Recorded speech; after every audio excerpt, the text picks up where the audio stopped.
Hi. Hello. Thank you, council member. Thank you, council member. My name is Susan Povich, and I am the chairperson of the Red Hook Business Alliance. Our membership is composed of representatives of our unique, varied business communities.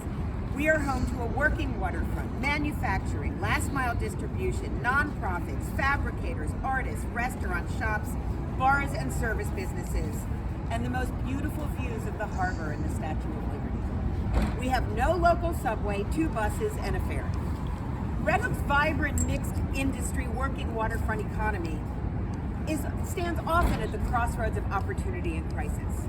New York City's haphazardly executed surge in cruise ship dockings, combined with the abject neglect of the cruise terminal, port infrastructure, and the absence of any planning for traffic mitigation or tourism attraction, has dropped a mess of toxins and traffic on Red Hook residents and small business economies. The MSC Meraviglia, which arrived in April 2023, carries 5,600 passengers and 2,500 in crew. It brought hours of gridlock, resulting in bus rerouting, ambulances on the sidewalk, unsafe walking and biking conditions. These conditions repeat every time this boat docks. Hours of community meetings with the EDC in the aftermath exposed critical flaws in planning and oversight of our waterfront resources. The EDC estimates economic impact of $420 million a year from cruising. I am so happy the Representative Boucher's district receives positive impact from that. In Red Hook, it is extractive.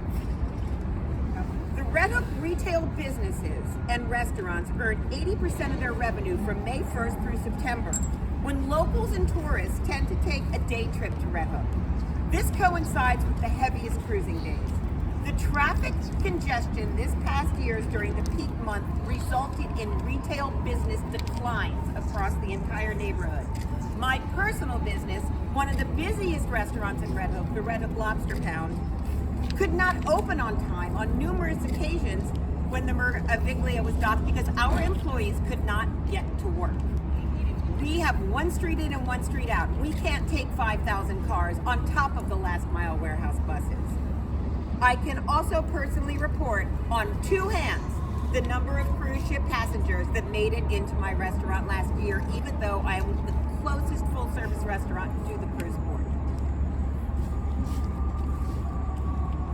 The EDC's lack of accountability and dishonest communication are a historical pattern in Red Hook.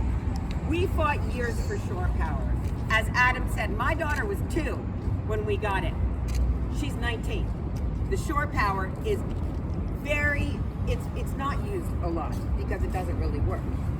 Moreover, as part of the 2017 agreement, the EDC announced $15 million of investment into the cruise terminal. The current mayor, then borough president, called it a game changer for economic development in Red Hook and our entire waterfront, as well as the complementary impact it will have on businesses.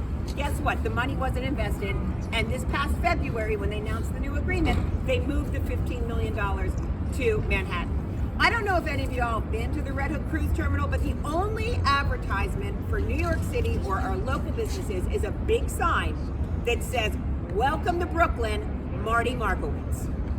That is the only investment that's been done in the cruise terminal. After 2 decades of cruise landings, Red Hook deserves better.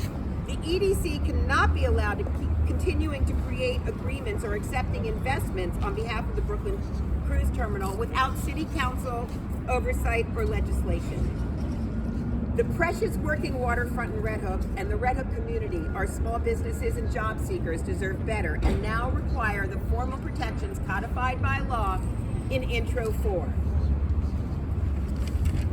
Intro 4 marks a pivotal moment in the quest for responsible cruise industry and City Council input on EDC agreements.